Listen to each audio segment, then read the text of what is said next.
Hey folks, Pastor Jason Palmer here from Faith Bible Church.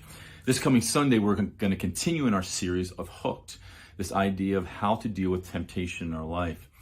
If you were with us this past week, we were in James chapter 1, and we talked about this idea that when we're tempted, we cannot blame God. Like our first parents did in Genesis chapter 3, they cast the blame game. They blamed each other. They blamed the serpent.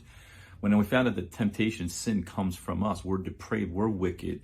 Our sinfulness is what causes us to fall. Well, this coming week, we're going to tackle the subject that everyone is tempted.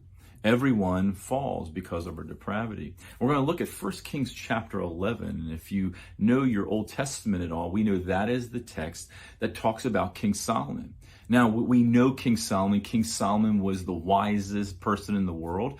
He chose wisdom over anything else. He was David's son who built the temple. And so we know what Solomon, his goals were. We knew he came from good stock. He came from a good king's family.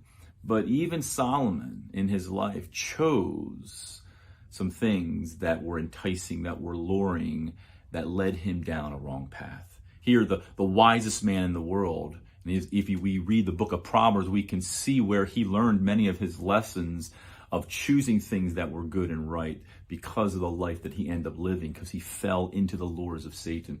And so we're going to talk that everyone is tempted. Everyone walks through this path, and what to do when we walk through that and when we come on the other side of that, and how God can use that. So come join us this coming Sunday as we talk a little bit about the life of Solomon and what he did to deal with his sins and the temptations that he encountered from Satan. Brothers and sisters, we're in this together, and we walk with each other. We bear each other's burdens. Come out this Sunday. Hope to see you. God bless.